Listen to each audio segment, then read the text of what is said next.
अऊज़ु बिल्लाहि मिनश्शैतानिर्रजीम बिस्मिल्लाहिर्रहमानिर्रहीम अल्लाहुम्मा इन्नी अस्अलुका रिज़्क़न तय्यबन व इल्मन नाफ़िअन व अमलन मुतक़ब्बिला। ऐ मेरे परवरदिगार, मैं आपसे पाकीज़ा रिज़्क़, नफ़ा बख्श इल्म और मकबूल अमल के लिए सवाल करती हूँ। अस्सलामु अलैकुम प्यारे बच्चों।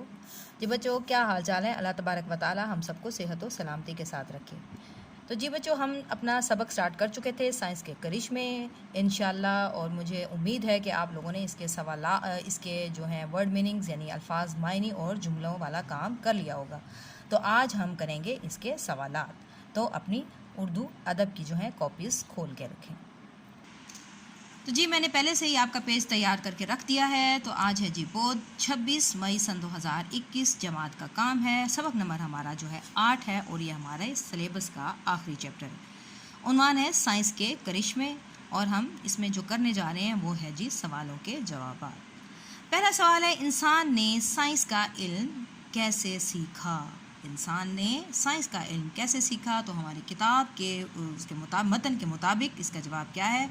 अपने इर्द गिर्द की चीज़ों का शऊर हासिल करने से इंसान ने साइंस का इल्म सीखा। मसलन पत्थरों को रगड़कर आग जलाना और बदन को कपड़ों से ढांपना वगैरह। यानी कि उसने कैसे सीखा? पहले उन्होंने शुरू में जब इंसान की तख्लीक हुई तो वो क्या है, कच्चे चीज़ों को खा जाया करते थे, गोश्त भी कच्चा खाते थे। फिर आहिस्ता आहिस्ता उनको शऊर आया, उन्होंने पत्थरों को रगड़ रगड़ के आग जलाना शुरू की और फिर उनको पकाना शुरू किया। इसी तरह पहले वो पत्तों से अपने जिस्म को ढांपते थे, और फिर जब आहिस्ता आहिस्ता उनमें शऊर आया तो उन्होंने कपड़े को बनाना शुरू किया। जी सवाल नंबर 2 है, इंसान ने ज़मीन के सरबस्ता राजों से कैसे पर्दा उठाने के बाद क्या किया? यानी ज़मीन से सरे बस्ता यानी कि मतलब मख्फी चीज़ें, छुपी हुई चीज़ों से पर्दा उठाने के बाद फिर उसने क्या किया? पहले उन्होंने क्या किया? ज़मीन से जो छुपे हुए राज थे उनको फाश कर दिया, उनको खोल दिया। तो इसके बाद इंसान ने क्या किया? तो इसका क्या जवाब है? हमारे किताब के मतन के मुताबिक इसका जवाब है, इंसान ने ज़मीन के सरबस्ता राजों से पर्दा उठाने के बाद चाँद तक रसाई हासिल की। यानी ज़मीन को मुकम्मल उसके बारे में मालूमात हासिल करने के बाद क्या किया? वो चाँद तक उसने पहुंचने की कोशिश की, बल्कि कोशिश किया वो चाँद तक पहुंच गया। अब वो दूसरे सैयारों पर पहुंचने की कोशिश में लगा हुआ है। सवाल नंबर 3 है, इंसान ने किस तरह अपनी ज़िंदगी को पुरआसाइश और सहल बनाया? पुरआसाइश का मतलब आरामदेह और सहल का मतलब आसान। इसका जवाब है जी, इंसान ने साइंस की वजह से समुद्रों की तह में उतरकर और ज़मीन के सीने चीर कर इसमें से क्या है, सोना, हीरे, मोती और दीगर कीमती मादनियात दरियाफ्त की और अपनी ज़िंदगी को पुरआसाइश और सहल बना दिया। ठीक हो गया। अब है जी सवाल नंबर 4। सवाल नंबर 4 में क्या है जी, सनत और हरफत का दारो मदार किस चीज़ पर है? यानी कि जो हमारी सनतें हैं वो किस चीज़ का उसको डिपेंड करती हैं, उनको किस चीज़ की सबसे ज़्यादा ज़रूरत होती है? सनत और हरफत का दारो मदार किस पर है? बिजली पर है। यानी कि अगर बिजली ना हो तो सनत हमारी ना तरक्की कर सकती है, ना ही हम इसको काम में ला सकते हैं। यानी कि सनत जो है टोटली डिपेंड किसके ऊपर करती है?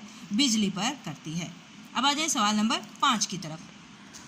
अब है जी सवाल नंबर 5, साइंस की हलाकत खेज इजादात कौन सी हैं? यानी कि नुकसानदेह चीज़ें कौन सी हैं? साइंस की इजादात, उसने हमारे लिए फ़ायदेमंद चीज़ें भी दरियाफ्त हुई हैं साइंस के ज़रिए, और उसके ज़रिए हलाकत खेज यानी कि नुकसानदेह चीज़ें भी बहुत सारी ईजाद हुई हैं, और वो कौन सी हैं उसके बारे में उन्होंने सवाल किया है। तो इसका जवाब है, साइंस की हलाकत खेज इजादात हथियार, गोला बारूद है, एटम बॉम्ब है और हाइड्रोजन बॉम्ब वगैरह हैं। ये हमारे जो है कि किताब के मतन के मुताबिक इसका जवाब है। अब है जी सवाल नंबर 6। सवाल नंबर 6 क्या है, ये ज़मीन और मुआशरा किस तरह अमन, मोहब्बत और भाईचारे का नमूना बन सकते हैं? तो इसका क्या जवाब है, अगर हम साइंसी इजादात को इंसानी फलाह बहबूद और बेहतरी के लिए इस्तेमाल करें तो ये ज़मीन और माशरा अमन और मोहब्बत और भाईचारे का नमूना बन सकता है। यानी कि ये जो हमारी साइंसी इजादात हैं, अगर इसको हम सही तरीके से इसका इस्तेमाल करें तो ये क्या है, अमन का गहवारा बन सकते हैं। अगर हम इसका नेगेटिव इस्तेमाल करेंगे तो फिर ये माशरा बर्बादी की तरफ चला जाएगा। फिर है जी सवाल नंबर 7, इंसान की हमेशा से क्या आरजू रही है? उसकी आरजू क्या थी? कि क्या है इसका जवाब, हमारे किताब के मुताबिक बाहमी राब्ता हमेशा से इंसान की दिली आरजू रही है। यानी उस बाहमी राब्ता आपस में मेल जोल का जो है वो इंसान की दिली ख्वाहिश है कि उसका मेल जोल हमेशा से कायम व दायम रहे। अब आपके घर का काम क्या है? नर्दबान उर्दू का सफ़ा नंबर 43 यानी कि 43 जो सफ़ा है वो आपने करना है। और अब देखते हैं कि सफ़ा नंबर 43 में क्या चीज़ है। तो जी सफ़ा नंबर 43 यानी 43 पेज पर जो है आपका जो टॉपिक है वो है जी हम आवाज़ अल्फाज के सही इस्तेमाल। हम आवाज़ अल्फाज यानी कि जिनकी आवाज़ एक जैसी हो लेकिन वो मायने के लिहाज से मुख्तलिफ है। अब ये क्या है? जुमलों के सामने दिए हुए अल्फाज में मुनासिब अल्फाज चुनकर खाली जगह को पुर कीजिए। अब ये गुंबद की डैश जैसी कहे वैसी सुने। अब ये सदा एक सीन के साथ होता है, इसका मतलब होता है सीन के साथ सदा का मतलब होता है हमेशा, और स्वाद के साथ जो सदा होता है उसका मतलब होता है आवाज़। तो क्या है? ये गुंबद की सदा स्वाद के साथ आएगा, जैसी कहे वैसी सुने, इसका मतलब यानी कि इसकी आवाज़ के साथ इसका ताल्लुक़ है, तो यहाँ पर स्वाद के साथ जो है सदा आएगा। इसके बाद जो है डैश ऐशे दौरान दिखाता नहीं, यानी कि सदा ऐशो दौरान दिखाता नहीं, हमेशा ऐशो इशरत की ज़िंदगी नहीं रहती, सदा का मतलब होता है हमेशा। इसी तरह ये तमाम जो हैं अल्फाज आपको मिलते जुलते हैं। यहाँ पे हाल है और हाल है, इस हाल का मतलब हालत होता है, ख़याल होता है, और इस हाल का मतलब कमरा होता है। इसी तरह बाज़ परिंदे को कहते हैं, और बाज़ का मतलब बाज़ बहुत सारी चीज़ें, ठीक है। इसी तरह ही आयत मुकम्मल आपने इसको देख के ध्यान से कि कौन सा जो लफ्ज़ है किस जुमले के साथ फिट बैठता है, किसके साथ सूट करता है, तो ये आपने पूरा का पूरा पेज करना है और फिर मुझे सेंड करना है।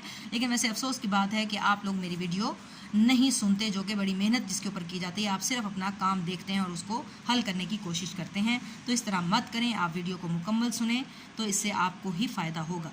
आज के लिए बस इतना ही। दुआ में याद रखिएगा और अपना रखिएगा खूब ख्याल। Take care. अल्लाह हाफिज़।